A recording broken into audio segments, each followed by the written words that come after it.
Assalamualaikum warahmatullahi wabarakatuh. Hai anak-anak, selamat datang di channel Ibu Rizka and Latifah. Kali ini kita mau bahas tentang materi bahasa Indonesia lagi ya di kelas 7. Nah anak-anakku, mohon maaf karena beberapa bulan terakhir Ibu kurang aktif karena memang ya badai banyak banget yang menerjang kehidupan Ibu. Nggak usah disampaikan di sini. Yang penting terima kasih atas doanya. Kita bisa ketemu lagi dan belajar bareng. Walaupun udah menuju akhir semester nih ya, kita bisa belajar bareng lagi ya. Nah, yang di bab keempat ya, ketiga atau keempat? Ketiga ya. Ketiga di kelas 7 ini kita masuk ke teks prosedur. Kalau kemarin di kelas 7 ada teks cerita fantasi di YouTube Ibu ini, kalian bisa menemukan untuk bab ketiga yakni di teks prosedur. Anak-anak, coba kalian baca sebentar. Yakni untuk kompetensi dasarnya ya, ada mengidentifikasi teks prosedur tentang cara melakukan sesuatu dan cara membuat ini bisa cara memainkan alat musik dan cara membuat kuliner khas daerah dari berbagai sumber yang dibaca dan didengar. Oke, selanjutnya kita bisa membaca apa sih itu teks prosedur. Nah, di sini pengertiannya adalah teks yang berisi penjelasan kegiatan yang harus dilakukan oleh pembaca atau pemirsa secara tepat dan akurat. Jadi prosedur itu sebenarnya ada beberapa macam nih ya. Kita bahas hari ini di kelas 7 adalah teks prosedur sederhana karena berisi lebih ke langkah-langkah. Nanti kalau kita masuk ke SMA atau MA maupun SMK itu ada materi prosedur kompleks. Itu lebih kompleks lagi, lebih jelimet lagi, tapi ya tetap berisi tentang proses. Ingat, prosedur itu sebenarnya ya artinya proses, ya kan? Hampir mirip proses ya. Ini artinya lebih ke tahapan-tahapan ya atau langkah. Kalau sudah ada beberapa di antara kalian yang sudah paham, alhamdulillah. Kalau yang belum paham bisa disimak ini dan kalian bisa feedback ya di kolom komentar.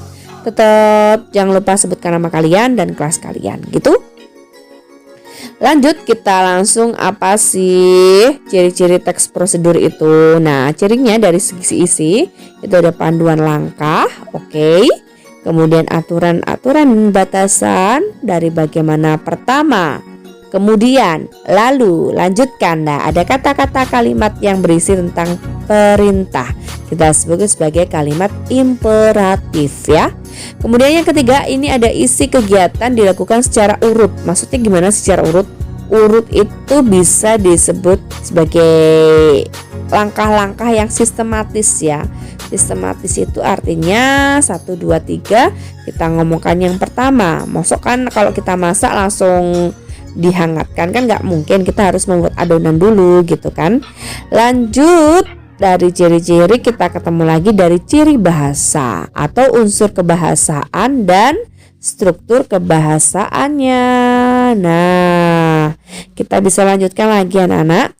Yang pertama adalah menggunakan kalimat perintah. Kalau tadi Ibu udah sampaikan ya, kalimat perintah ini kita sebut sebagai imperatif ya, karena berisi tentang suatu kegiatan-kegiatan yang berisi tentang perintah ya, atau lebih ke menyuruh atau suruhan gitu. Taburkan, diawali dengan tanda seru di akhir ya, ditandai, ditandai. Kemudian ada katakan, ada katalah, itu pasti sebagai kalimat imperatif. Yang kedua ada kalimat saran dan larangan. Ini kayak forbidden gitu ya kalau di bahasa Inggris itu. Contohnya, lebih nikmat jika dimakan saat hangat. Jangan menggunakan api yang terlalu besar. Nah, ini larang-larangan. Ini kalimat-kalimat dari ciri teks prosedur. Yang ketiga, menggunakan kata ukuran akurat. Contoh berapa? Jumlah ya. Kata ukuran akurat itu jumlahnya. Atau mungkin berapa sendok, berapa mangkok gitu. Yang keempat, menggunakan kalimat yang batasannya jelas ya. Rebus hingga menjadi bubur.